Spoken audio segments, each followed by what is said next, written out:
Good morning, students. It is Tuesday morning, and I'm getting ready to head out shortly. Where my goal today is Beethoven. This place, Vienna, is all about Mozart. Mozart, Mozart, Mozart. Everywhere I go, I see something on Mozart. So my quest today is Beethoven. I found Beethoven Park on my GPS, so that is where I'll be going. I'll be taking the train there, and then taking two trains. Now, there's a couple of things that I want to mention, especially those of you who ever decide to travel to Europe, that I'm learning. First of all, I went to the bank and got all these US dollars, to have on me. But remember, you have to exchange them for euros. And unfortunately, our dollar isn't worth a whole lot here. So, for example, when I was in Germany, I exchanged $100, 100 US dollars, and I got back 68 euros. So that shows you how much our dollar is actually worth. And but then on the flip side, you're better off if you have a debit card or a credit card. You're better off just using that. I mean, still, like this morning I got up and in the hotel I actually exchanged 40 US dollars, and I got back 38 euros, which was, no, I'm sorry, 32 euros, which, it is what it is. But, you want to have a few euros on you in the event for street vendors and things like that. But for the most part, the easiest thing to do is to have your credit card or debit card. However, make sure that you let your bank know that you will be traveling over in Europe. Other than that, let's get this show rolling, and I'll get back with you. Remember, today is Beethoven. I know I said today was Beethoven, but I did run across these stars on the ground at the train station. And here we are entering the Beethoven Park area.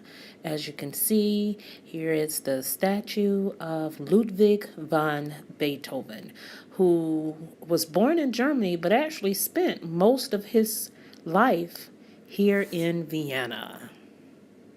Finally.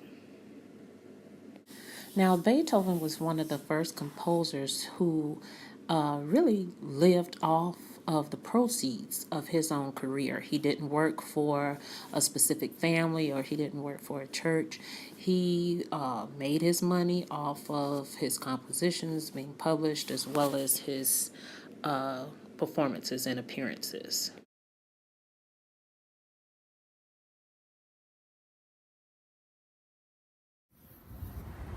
Okay, I just took a picture in front of Beethoven's statue, but now there's another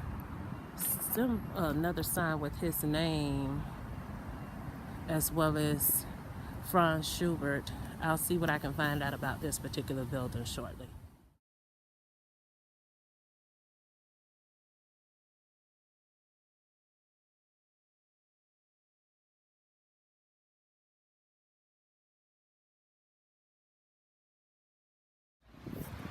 Okay, so that's the Wien Concert House, which means the Vienna Concert Hall or Concert House, Vienna. Not sure about a whole lot of things with it, but we'll see. I don't think I'm going to try to go in. Just want to get some coverage of it. Here's the area.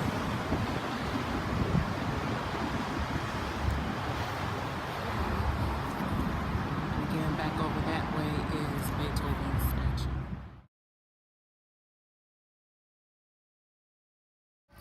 Alright, students, I am on a roll today. I stumbled across the statue of Johannes Brahms. If you remember, we talked about him for the latter part of the Romantic period.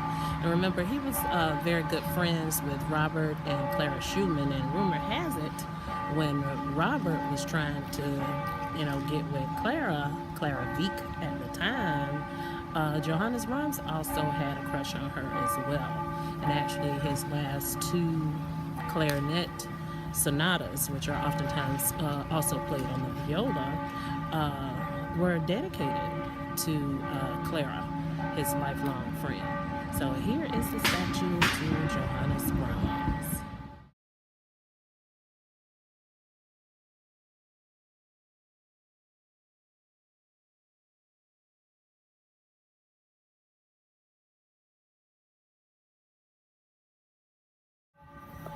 Also, remember, Johannes Brahms was considered in a lot of resources to be one of the three B's of music. Just coincidentally, the different eras that we've talked about, a few of them, their leading composers were, their last names began with B. So if you remember Johann Sebastian Bach from the Baroque period, Ludwig van Beethoven from the classical going into the early romantic period, and then of course Johannes Brahms of the late romantic.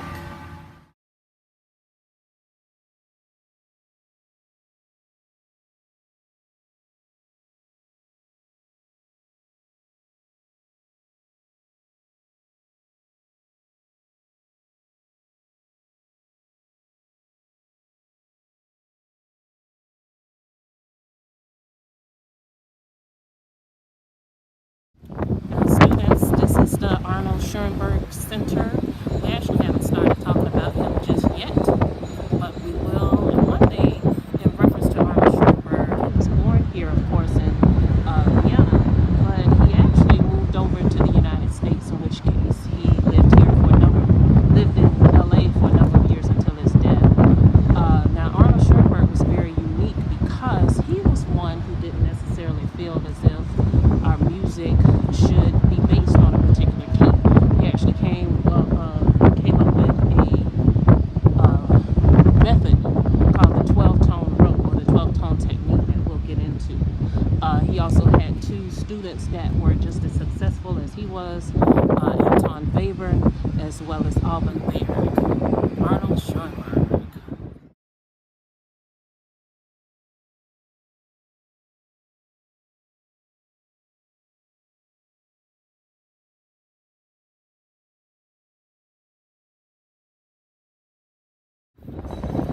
This is the side of the building. Let's see if I can maybe enter on this side. Let's see what happens.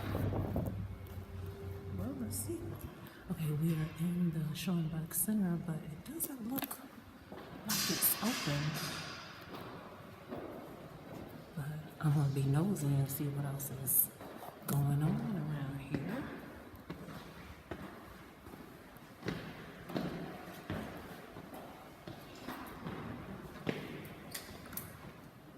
Oh, they look close. Oh, is it open? It's locked. Okay.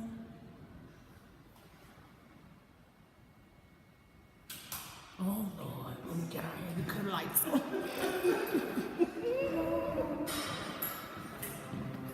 Okay. That's actually my high school guidance counselor is with me as we tour the area, and she about to get us in trouble at the Schoenberg Center.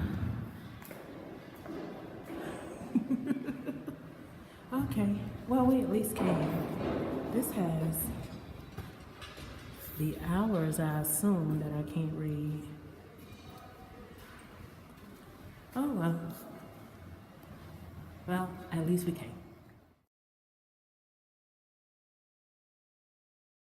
This is another view of the Schoenberg Center, along with the courtyard area that's in the front. See a huge statue or something, a fountain. I'll figure out where I am shortly. Here we are again. This is a different district than where I've been the past couple of years. A couple of days, I'm sorry. This is Schwarzenberg Platz. That's one of the most important squares in central Vienna.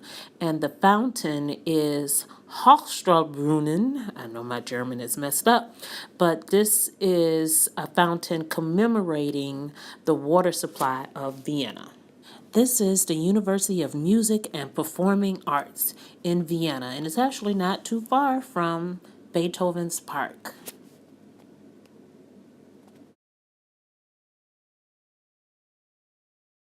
And now I'm heading back to the train, just to see what else I can run into while on the train. I heard there's a mall, so I'll be heading that way.